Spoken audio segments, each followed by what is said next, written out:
Real Madrid ভাই যেভাবে খেলছে, এভাবে খেলার থেকে না খেলা অনেক ভালো, অনেক ভালো। আচ্ছা রিয়াল মাদ্রিদ ফ্যান্স তোমরাই বলো আমাকে, তোমরা কি স্যাটিসফাই হয়েছো যেই খেলাটা খেলেছে, কালকে জিতেছে, ঠিক আছে ভালো কথা, খুবই ভালো কথা, জিতেছে ভাই, 3টে পয়েন্টস পেয়ে গেছি আমরা, বিশাল বড় কথা। কিন্তু তোমরাই বলো, নিজের বুকে হাত রেখে বলো, যে যেভাবে খেলেছে তোমরা কি স্যাটিসফাই?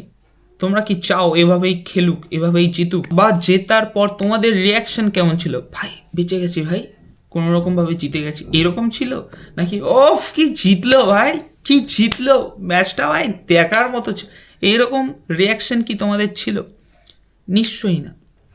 হ্যাঁ, কারণ আমিও রিয়াল মাদ্রিদ ফ্যান, আমিও জানি ব্যাপারটা, আমিও বুঝি ব্যাপারটা। ভাই সাহাব, ভাই সাহাব, ছেলেপুলের মধ্যে ওই প্যাশনটা নেই, ওই প্যাশনটা নেই যে জিততে হবে।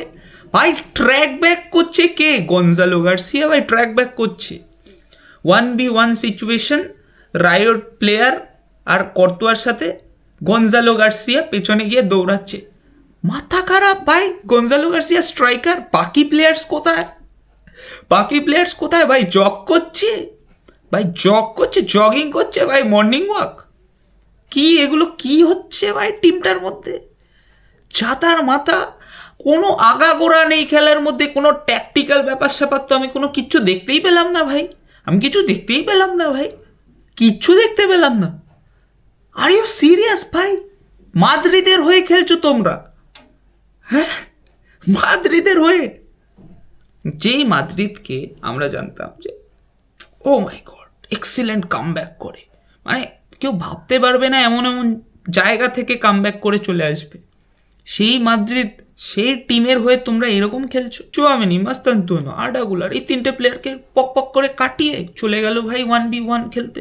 রায়ের প্লেয়ার একটা, কার সাথে? কর্তোয়ার সাথে।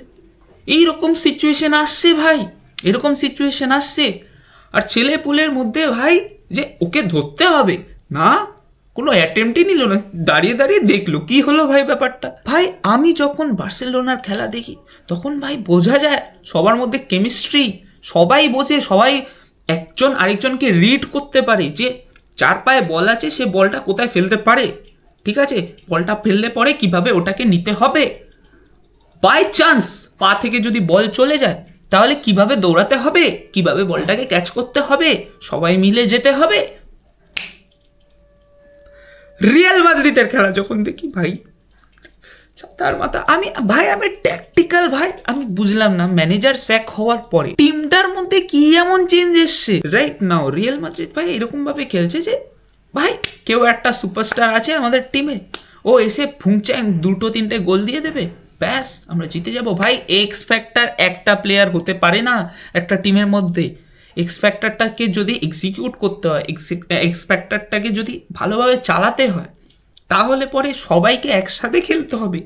ওই ইউনিটিটা ওই তো আমি দেখতে পাচ্ছি না ভাই, আমি তো দেখতেই পাচ্ছি না সেটা কোথায়। যে যার মতো পারছে খেলছে ভাই, বল ফুটবল, ফুটবল খেলছে নাকি হ্যান্ডবল খেলছে বোঝাই যাচ্ছে না ভাই কি খেলছে, ছাতার মাথা। আরে ভাই মানেটা কি? এটা কি ফুটবল চলছে নাকি? এটা সার্কাস, এটা সার্কাস চলছে নাকি? ওকে, এবার যদি আমি ফোনের মধ্যে প্লেয়ার্সদের রেটিং দেখি, সেখানে দেখতে পাচ্ছি আমি কর্তোয়াকে দিয়েছি 6.2। Are you mad, are you mad ভাই, কর্তোয়াকে 6.2 দিল কি করে ভাই? মাথা মুন্ডুক আমার তো কাজ করছে না ভাই। আমি তো কালকের ম্যাচে পুরো দেখলাম যে কর্তোয়ার সাথে যে কবার 1v1 সিচুয়েশন এসছে ভাই, যে কবার এসছে ভাই, কর্তোয়া ভাই প্রত্যেকটা সেভ দিয়েছে ভাই। কর্তোয়া যদি কালকের ম্যাচে না থাকতো তাহলে পরে আমরা ভাই 3-4টে গোল খেয়ে যেতাম আরামসে, আরামসে, আরামসে ভাই।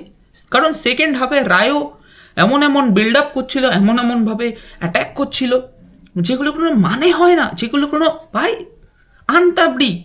চুয়ামিনি দাঁড়িয়ে আছে, কিভাবে বোঝাই আমি, কিভাবে বোঝাই? চুয়ামিনি তোমার রোল হলো প্লেয়ারকে মার্ক করা ভাই, প্লেয়ার তোমার পেছন দিয়ে দৌড়ে চলে গেল, তুমি টেরও পেলে না ভাই সাহাব। এরকমভাবে খেলা চলে না ভাই। কালকের ম্যাচে সবচেয়ে ক্রুশিয়াল রোল যদি কেউ প্লে করে থাকে সেটা হবে আর্ডা গুলার। আর্ডা গুলারের খেলা আমি ভাই মারাত্মক প্লেয়ার ভাই, মারাত্মক প্লেয়ার। মাস্তানতুনো খেলতে পারে না, বাস্তান্তনু কী করছে তার মতো আমি কিছু বুঝতে পারছি না, ওর ড্রিবল আমি কিছু বুঝি না ভাই, কেন আনা হয়েছে ওকে ভাই, কিসের জন্য ভাই? আলু সেদ্ধ খা তুই ভাই, তুই আলু সেদ্ধ খা। বাট আমার মনে হয় আর্ডা গুলারকে যদি ভাই এনি চান্স রাইট উইংয়ে খেলানো হয়, আই গেস ছেলেটা খারাপ খেলবে না ভাই, মনে হয় না খুব একটা খারাপ খেলবে। কারণ কালকের ম্যাচে আমি দেখেছি আর্ডা গুলার একটা 1v1 করেছিল, ও মাই গড ভাই, ও মাই গড, একবার না দুবার না অনেকবারই করেছে ভাই, ওয়াও ফ্যান্টাস্টিক। ছেলেটাকে ধরতেই পারছিল না, এমন একটা সিচুয়েশন একবার এসেছিল যে গোলকিপারের সাথে 1v1 চলে এসেছিল, সে 1v1 লুজ হয়, বল লুজ হয়, ঠিক আছে, হেরে যায়, সে ব্যাপার আলাদা। বাট ভাই আর্ডাগুলার কিন্তু ভালোই খেলবে আমার মনে হচ্ছে। তারপর আছে আমাদের ভালভার্ডেকে ভাই রাইট ব্যাকে না খেলিয়ে ওকে যদি মিডফিল্ডে খেলানো হয়, তাহলে আই গেস ভাই ও নিজের ফুল পোটেনশিয়াল ইউজ করতে পারবে। ঠিক আছে, ওর ভাই একটা ক্রেজি একটা গুণ আছে, সেটা হলো ধুমধাম শট মারতে পারবে ভাই, ধুমধাম শট মারতে পারবে। ভালভার্ডে যেটা কিনা ঠিকঠাকভাবে করতে পারছে না, এক্সিকিউট করতে পারছে না, আমি যেটা দেখতে পাচ্ছি সেটাই আমি বলছি। আর ভালভার্ডে ভাই রাইট ব্যাকে ভাই এমন একটা প্লেয়ারকে খেলাও যে কিনা ডিফেন্সে একটু ভালোভাবে হেল্প করতে পারবে, ডিফেন্সে মানে যখন তখন প্লেয়ার চলে আসলে এবারে সাথে সাথে ট্র্যাক ব্যাক করবে, তারপর বল ইন্টারসেপ্ট করতে পারবে, ব্লক করবে, হেডফেড মারতে পারবে, ভাই এরকম প্লেয়ার চাই আমাদের রাইট ব্যাকে। ভালভার্ডে কেন? ভালভার্ডে কিসের জন্য?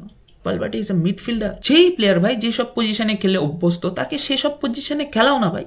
কেন ভাই ট্যালেন্ট নষ্ট করছো এরকমভাবে? ট্যালেন্টকে নষ্ট করা হচ্ছে বন্ধুরা, ট্যালেন্টকে নষ্ট করা হচ্ছে। ম্যানেজারের ভাই এইসব ছোটোখাটো জিনিস খুব নোটিস করা উচিত। এত কিছুর পরে ম্যানেজারকে যখন জিজ্ঞাসা করা হয়েছে যে কি মনে হয় যে ম্যাচটা ভালো ছিল, ম্যাচটা দেখে কি মনে হচ্ছে, কোনো রিগ্রেট আছে আপনার, এরকমভাবে একটা কোয়েশ্চেন করা হয়েছে, আমি দেখছিলাম, ঠিক মনে নেই আমার, বাট মানে যেই ব্যাপারটা আমি তোমাদের বুঝিয়ে বলছি। ম্যানেজার বলে হ্যাঁ আই এম ভেরি কনফিডেন্ট, আমার মনে হচ্ছে এই টিমে হ্যাঁ আমরা ভালো খেলবো। আমি তো কোনো খুদ দেখতে পাচ্ছি না, আমি তো কোনো খারাপ কিছু দেখতে পাচ্ছি না নিজের টিমের মধ্যে। ভাই ম্যানেজার নাকি খারাপ কিছু দেখতেই পাচ্ছে না টিমের মধ্যে, এটা কোনো কথা? অ্যাকচুয়ালি ব্যাপারটা হলো manager is pretending like that, যে আমি যা নেগেটিভিটি আছে ভাই আমি নিয়ে নিচ্ছি, প্লেয়ার্স তোমরা নিজেদের মধ্যে খেলো, তোমরা চিল হয়ে খেলো। প্লেয়ার্স তো ওটা করছে না ভাই, প্লেয়ার্সদের মধ্যে কেমিস্ট্রিটা আমি দেখতে পাচ্ছি না ভাই, সত্যি কথাটা দেখতে পাচ্ছি না, একদমই দেখতে পাচ্ছি না। ওকে, এবার আরেকটা প্লেয়ার আছে যে কিনা খুব ক্রুশিয়াল রোল প্লে করেছে, আমি কালকে দেখলাম ভাই, সেবাইয়স ভাই ক্রেজি প্লে। সেবাইয়স কিন্তু ভালো খেলেছিল ভাই কালকের ম্যাচে, মাদ্রিদ খারাপ খেলেছে ব্যাপার আলাদা, কিন্তু তার মধ্যেও সেবাইয়স কিন্তু ভালো খেলেছিল। একটা শট অ্যাটেম্প্ট করেছে, শটটা মিস হয় ব্যাপার আলাদা, তারপর একটা ক্রসও করে, ঠিক আছে, ক্রসে চুয়ামেনি আই গেস হেড মেরেছিল একটা, বারে লাগে ভাই সাহাব, বারে লাগে। ঠিক আছে, কপালেও খারাপ, আমাদের কপালটাও কালকে খারাপ ছিল, ব্যাপার আলাদা ভাই, খেলেছিও খারাপ, ঠিক আছে, এটা মানতে হবে ভাই, এটা মানতে হবে। আমি মনে করি সেবায়সকে মাঝে মাঝে স্টার্টিং 11-এ রাখাটা দরকার, কারণ সেবায়স is a creative play maker ভাই, ও ক্রিয়েটিভ ওয়েতে ভাই বল ক্রস করতে পারবে, পাস দিতে পারবে, দারুণ প্লেয়ার, একটা চমৎকার প্লেয়ার ভাই। এই যে সাবস্টিটিউটে ভাই 60 মিনিট হয়ে যায়, 70 মিনিট হয়ে যায়, সাবস্টিটিউটে নামায়, এই ব্যাপারটা ভাই ভাল লাগে না ভাই। সেবায়াসের মতো প্লেয়ার আছে, ইউজ করো না ভাই, এইসব প্লেয়ারকে ইউজ করো না ভাই। তারপর এমবাপ্পে ভাই ওপেন চান্স মিস করেছে, ও মাই গড, এমবাপ্পের মতো top notch player, world class player ভাই ওপেন চান্স মিস করেছে, ওটাকে কনভার্ট করা উচিত ছিল। যাই হোক, মানুষ মাত্রই ভুল হয়, এমবাপ্পেকে নিয়ে আমি আর কি বলবো, কিছু বলার নেই, কারণ এমবাপ্পেই একমাত্র প্লেয়ার যে কিনা ভাই স্কোর করছে আমাদের। এরমভাবে যদি মাদ্রিদ ইউসিএলে নামে বেনফিকার এগেনস্টে, জোসে মরিনো ভাই বসে আছে ভাই, বাস গোজার জন্য বসে আছে ভাই, চুপচাপ দাঁড়িয়ে আছে ভাই, আসো দিচ্ছি তোমায়, তুমি আসো একবার, জাস্ট আসো এদিকে। যাই হোক, আমার আশা না আস্তে আস্তে কমে যাচ্ছে, সত্যি আমার মনে হচ্ছে না ভাই হবে না ভাই, এবারও হবে না ভাই। টনি ক্রুস গেছে তো গেছে ভাই, ফর্মটাকে নিয়ে গেছে ভাই একেবারে, কি আর বলবো। Thank you so much for watching the whole video. পুরো ভিডিওটা এখনও অবধি দেখার জন্য থ্যাংক ইউ সো মাচ ভাই, থ্যাংক ইউ সো মাচ, এতটা সাপোর্ট করার জন্য, এতটা ভালোবাসার জন্য। আমি আসবো, একদমই আসবো, প্রমিস এটা আমার তরফ থেকে নেক্সট ভিডিও নিয়ে। Thank you so much.